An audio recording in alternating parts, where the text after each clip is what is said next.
안녕하세요. 도사 이승태TV의 이승태 변호사입니다. 이번엔 누수 사건입니다.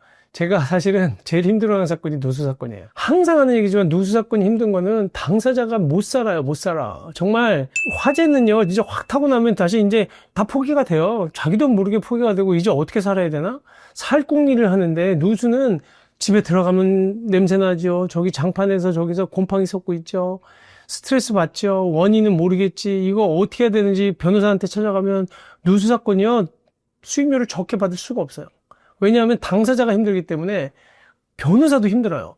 그리고 이게 해야 될 게 많아. 무슨 얘기냐면 저기에서 물이 계속 새면 먼저 누수 원인을 찾아야 되잖아요. 근데 누수 원인이 우리 윗집에서 우리가 잘못한 거야 이래버리면 좋은데, 그리고 제가 보수해 줄게요 하면 되지만 원인을 찾았다고 하더라도 아니 그러면 저기 감정비 붓고 하는데 얼마가 드느냐. 윗집 주인은 저거 뭐 한 200~300이면 되는 거 아니에요? 이렇게 생각하지만 아래층에 사는 사람은 뭐 신혼부부도 있고 아니면 내가 새롭게 돈 들여서 인테리어를 정말로 고급스러운 벽지를 발라서 했을 수도 있는데 가격이 차이가 생기는 거야. 그래 본인이 받는 스트레스, 그 다음에 공사하는 동안 나가 있어야 되고, 그 다음에 또 하나는 벽지도 지금 뭐 그 부분만 바를 수 있나요? 그 다음에 그 물이 떨어져서 밑에 마루가 좀 뒤틀린 것 같기도 하고 다 고쳐야 되는데 본인이 생각할 때는 한 5천만 원? 이렇게 되는 거예요. 그 윗집에서는 무슨 소리야 이게 무슨 5천이야 300이면 되지.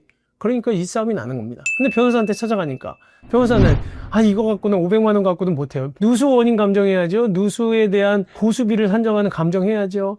시간이 보통 2~3년 걸리는데 그리고 의뢰인들이 힘들기 때문에 변호사도 똑같이 힘들어요. 근데 이 사건은 어떻게 핸들링 하겠느냐는 거예요.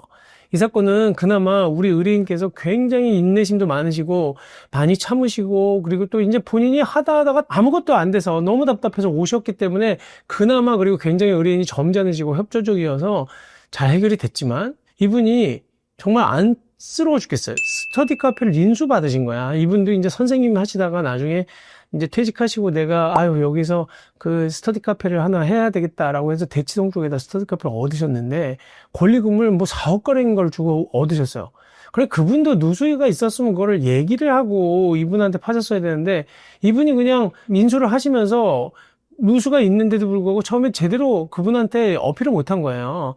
그냥 뭐 괜찮아지겠지 하다가 나중에 보니까 도저히 악취가 나서 쓸 수가 없어. 학생들이 왔다가 다 환불해달라고 그러고 나가고, 이제는 이 누수 정도가 점점 심해지는데, 이렇게 여기 인테리어 공사 당시에 이게 사진입니다. 처음에 인테리어 할 때 당시에도 이렇게 누수가 좀 있었다고 하는데, 그러면 그때라도 좀 정확하게 계약을 해지한다거나 그거 좀 이상하지 않냐라고 따지셨어야 되는데 그냥 넘어간 거예요. 그리고 이 사진도 한번 보실까요? 제가 보면 물 흐르는 거 보이십니까? 여기 보면 이 사진이 이 밑에 누런 물들이 이렇게 흘러가잖아요. 거의 뭐 오수 같아요. 이게 그냥 제가 여기 현장 검증할 때 가봤는데 냄새도 나고 이거 뭐 화장실 물이 올라오는 것 같은데, 이러다 보니까 나중에 처음에 심각하지 않았던 것 같은 게 계속 그 누수가 더 심해지는 벽체 쪽에서, 그러니까 지하 1층이었거든요.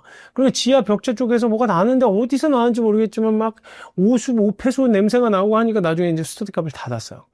그리고 나는데 이분이 시간이 좀 지나다 보니까 전 권리금을 팔고 가신 분한테는 소송을 할 수가 있는지를 못했습니다. 그러다 보니까 결국은 이분은 지금 현재 자기가 이 집을 임대해 준 사람한테 관리 잘못해서 이렇게 된 거 아니냐.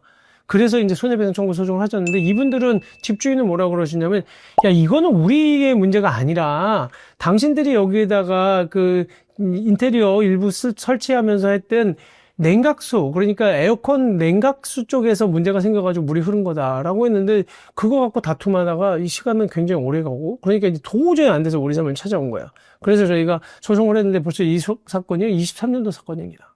3년, 23년도, 24년도, 25년도에서 올해 지금 5월 달에 판결을 받았는데, 결국은 정말로 우리 현장 검증 가서도 많이 싸우기도 하고, 이게 뭐 어떻게 된 거냐, 지금 그 누수 원인이 뭐냐 막 그 다툼이 있었는데, 결국은 법원에서 판결은 뭐라고 났냐면, 이 부분은 그 에어컨 설치 실외기나 이쪽에서 흘러내린 냉각수로 인한 것은 아니고, 이거는 보수관 관리된 그 배관에서 문제가 생겨서 이렇게 누수가 생긴 거다라고 결정이 된 겁니다.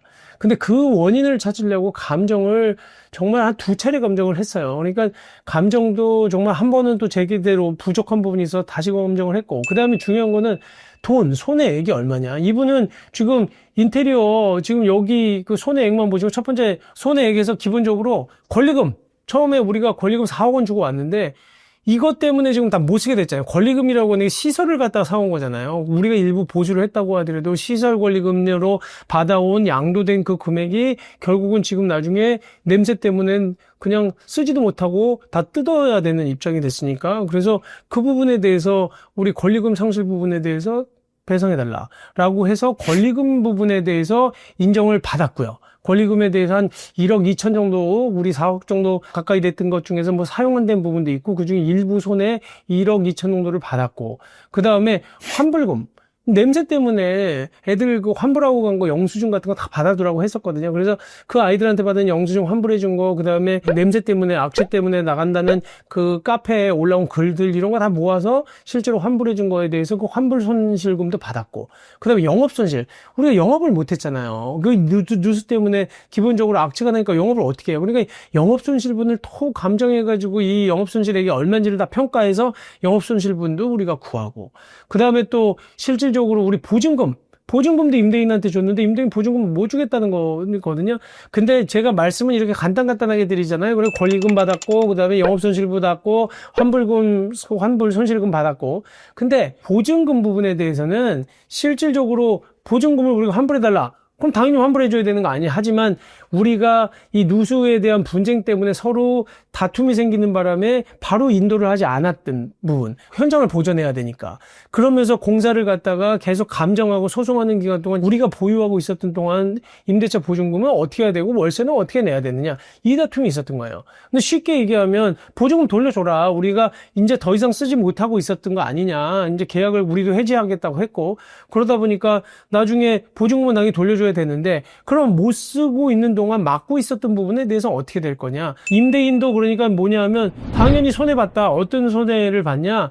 이 누수가 뭐 원인이 뭔지 모르겠지만 자기네들 거 아니라고 주장하면서, 대신 네가 지금 여기 스터디 카피를 갖다가 사용하지도 않으면서 하지도 않으면서 어쨌든 우리도 못 썼지 않냐. 네가 여기 문 막아놓고 못 들어가게 했으니까 그동안 차림 다 내놔라. 이렇게 된 거예요. 그러니까 결국은 이게 굉장히 복잡한 법률 문제가 있습니다. 여기가 부당이득이다. 그쪽에서 주장하는 거. 우리가 왜냐하면 법률상 이유 없이 우리가 임대차 계약이 종료됐음에도 불구하고 거기를 갖다가 계속 점유하고 있다. 라는 주장이고, 우리는 무슨 소리냐. 나 보증금도 못 돌려줬고, 그리고 내가 보증금 받을 때까지는 내 임차물을 내가 계속 점유할 수도 있는 거고, 더군다나 내가 이걸 못 쓴 부분은 당신이 그 임대물에 대한 보존을 잘못해서 누수 때문에 내가 쓰지도 못한 건데 내가 왜 이 월세를 내야 되느냐. 그리고 나는 차임 거절할 수 있는 거 아니냐. 이런 다툼도 있었어요. 결국은 우리가 차임은 줄 필요 없다. 그리고 보증금 돌려달라. 이 판결까지 받은 거예요. 대신 손해액이 이렇게 따지니까 굉장히 커요. 한 2억 원이 넘어가는데 실질적으로 감액을 했습니다. 왜냐하면 여러 가지 법원에서는 모두 다 인정을 해주진 않아요. 그러니까 이 손해액 중에서도 일부 뭐 공평의 원칙에 따라서 일부 감액을 하는데 그걸로 뭐 30% 감액을 했고, 그래서 우리가 받은 돈은 1억 8,500인데 이자가 뭐 2년 3년째가 됐으니까 뭐 이자까지 해서 뭐 받으면 이제 1억 8,500번은 좀 많겠죠. 그렇다고 하더라도 이자의 기산점도 달라요. 사실 유튜브에서 저희가 이 복잡한 법률을 전부 다 얘기 드릴 수는 없지만 굉장히 이게 까다롭고 어려운 소송이라는 겁니다. 그래서 이 그래서 제가 항상 얘기 드리는 게, 이런 문제가 있으면 좀 합의해라. 합의하라고 하는 건데 실질적으로 합의가 안 되죠. 끝까지 가봐야 아는 거예요. 그래서 이 판결 잠깐 보실까요? 이 판결 보시면 사건 번호가 2개입니다. 본소로는 우리가 손해배상해달라고 하는 거고, 저쪽 반소라고 하는 건 이제 임대인 소송 당한 쪽에서, 야 그러면 너 건물 네가 점유하고 있는 거 내놓고 그 다음에 부당이득 다 내놔, 이런 소송을 한 거예요. 부당이득이라는 게 월세, 그러니까 차임, 내가 손해본 거니까 그거 내놔, 이런 소송을 한 거거든요. 그랬더니 이제 주문은 제가 아까 얘기한 것처럼 1억 8,500만 원 주고, 이자는 그 이자 기산일이 좀 다른데 언제부터 봐야 될 것이냐에 따라서 이자는 그렇게 많지는 않습니다. 그래서 지금 25년도 뭐 4월 달부터 이자를 어떻게 내라, 이 부분이 계산하는 방식이 다르고 이자를 언제부터 줘야 되는지가 사실은 달라서 그런 부분들이 있습니다. 그래서 이 부분에 대해서는 자우관 저렇게 주문이 나왔고, 두 번째는 나머지 청구들, 그러니까 우리가 청구한 부분에 나머지 부분도 기각을 했고, 그 다음에 반소, 임대인이 청구했던 손해배상이라든지 건물 인도 부분은 전부 다 패소를 한 거예요. 이 사건은 그래도 변호사랑 협업도 잘 되고, 그리고 또 시간은 오래 걸렸지만 그리고 참고 기다리신 결과 좋은 결과가 나왔다는 거고요. 참 이런 소송하면서 지치기도 하고 또 한편으로는 보람도 있습니다. 하지만 이게 과연 둘 다한테는 항상 손해예요. 그걸 누가 내가 물어주겠다고 할 수 있는 사람들이 없죠. 책임 원인에 대해서 계속 다투기 때문에 어쩔 수 없이 하는 소송이라고 하면 긴 길을, 험난한 길을 변호사랑 같이 가는 겁니다. 그리고 저희는 최선을 다해서 전문가로서 조언을 해드리는 거고, 그래서 이 사건은 어떻게 보면 좀 굉장히 보람 있는 사건이기도 해요. 정말 제가 현장 검증 갔을 때, 한심하더라고요. 이거 어떻게 살겠냐, 이래서. 이분은 뭐, 여기 노후로 스터디 카페 하시려다가 무조건 대치동에서 하면 잘 될 줄 알았다가 손해만 엄청 크게 보셔서 일부라도 보존해서 다행인 사건입니다. 여러분들도 뭐 참고해 보시고, 그 다음에 이런 일이 있을 때 어떻게 대처해야 될지 잘 생각해 보시는 계기가 됐으면 좋겠습니다. 감사합니다.